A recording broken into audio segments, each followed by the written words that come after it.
আসসালামু আলাইকুম। এই ভিডিওতে আমরা দেখব অ্যানাটমির বিভিন্ন টার্মিনোলজি, যে টার্মিনোলজিগুলো দিয়ে আসলে আমরা অ্যানাটমি পড়তে আমাদের সহজ হবে, এবং অ্যানাটমির যেহেতু নতুন নতুন শব্দ, সেহেতু আমাদের এগুলো পড়ার ক্ষেত্রে এই শব্দগুলো যাতে আমাদের বোঝা সহজ হয়, সেই জন্য টার্মিনোলজিগুলো খুবই গুরুত্বপূর্ণ।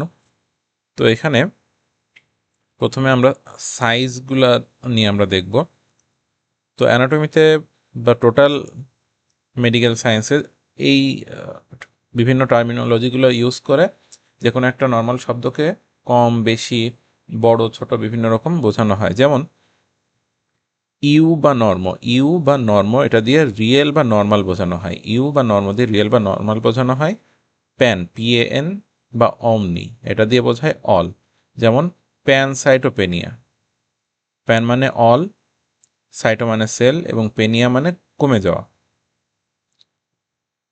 এটা হচ্ছে আমাদের যে বিভিন্ন প্যাথোলজিক্যাল রিপোর্টগুলো আছে, সিবিসিতে আমরা যখন WBC, RBC এবং প্লেটলেট কাউন্ট কমে যায়, তখন সেটাকে আমরা একসাথে প্যানসাইটোপেনিয়া বলে থাকি। এর পরবর্তীতে আসে মেগালো শব্দটা। মেগালো মানে লার্জ, ম্যাক্রো মানেও লার্জ। এরপরে মাইক্রো মানে স্মল, হাইপার মানে হচ্ছে এলিভেটেড বা ইনক্রিজড, এবং হাইপো মানে হচ্ছে ডিক্রিজড। এরপরে দুইটা বিষয় একটু দেখাই। অনেক সময় আমাদের বিভিন্ন প্রেসক্রিপশনে এরকম লেখা থাকে যে HTN উইথ BA। এখন এই যে ইর উপরে একটা দাগ আর ইর ইর নিচে একটা দাগ, এটা দিয়ে আসলে কি বোঝায়? ইর উপরে যখন একটা দাগ দেখা যায় তখন এটা বোঝায় হচ্ছে উইথ, এবং ইর নিচে একটা দাগ দিয়ে এটা হচ্ছে হুইচ বোঝায়। তো মেডিকেল সায়েন্সে বিভিন্ন জায়গায় বিভিন্ন নোটে এই রকম সাইন ইউজ করা দেখতে পাবা। তো তখন বুঝবা যে ইর উপরে যখন একটা দাগ দেওয়া থাকবে তখন সেটা উইথ বোঝায়, এবং ইর নিচে যখন দাগ দেওয়া থাকে তখন সেটাকে হুইচ বোঝায়। এর পরবর্তীতে আমরা যদি স্পিডের কথা দেখি, স্পিড যদি আমরা চিন্তা করি, স্পিডের ক্ষেত্রে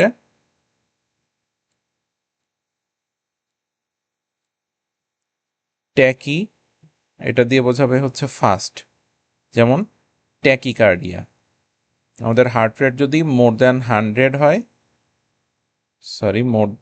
মোর দ্যান 100 যদি হয়, সেক্ষেত্রে সেটা ট্যাকিকার্ডিয়া হয়। এবং ব্রাডি মানে স্লো, হার্ট রেট যদি লেস দ্যান 60 হয়, সেই ক্ষেত্রে ব্রাডিকার্ডিয়া বলা হয়। তার মানে ট্যাকি দিয়ে হচ্ছে ফাস্ট বোঝায়, এবং ব্রাডি দিয়ে হচ্ছে বোঝায় স্লো। এর পরবর্তীতে মুভমেন্ট, অ্যাব দিয়ে হচ্ছে অ্যাওয়ে বোঝায়। তার মানে অ্যাবডাকশন যদি বলা হয়, অ্যাবডাকশন বললে মূল বডি, এই যদি তোমার বডি হয় এবং এইখান থেকে দূরে সরে যাওয়াটাকে হচ্ছে অ্যাবডাকশন দিয়ে বোঝানো হচ্ছে। এবং অ্যাডাকশন মানে হচ্ছে টোয়ার্ড দ্য বডি। তাহলে যদি অ্যাডাকশন হলে হচ্ছে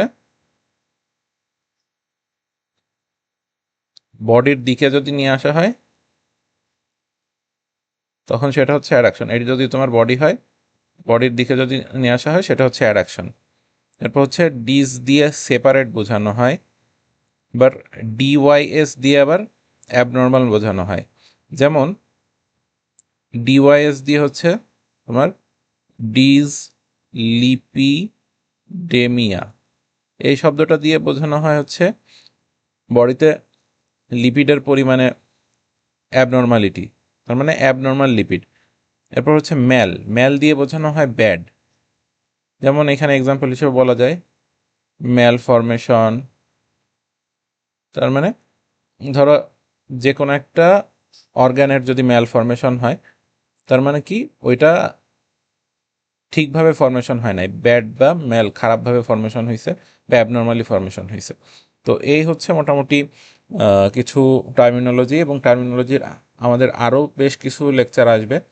তো সেইগুলো পেতে আমাদের চ্যানেলটা সাবস্ক্রাইব করে সাথে থাকো, এবং তোমাদের ফ্রেন্ডদের মাঝে এগুলো শেয়ার করে দিবা। ইনশাল্লাহ আমাদের গ্রুপে অ্যাড হয়ে যেতে পারো। আমাদের টেলিগ্রাম চ্যানেলে অ্যাড হয়ে যেতে পারো বইয়ের PDF এর জন্য।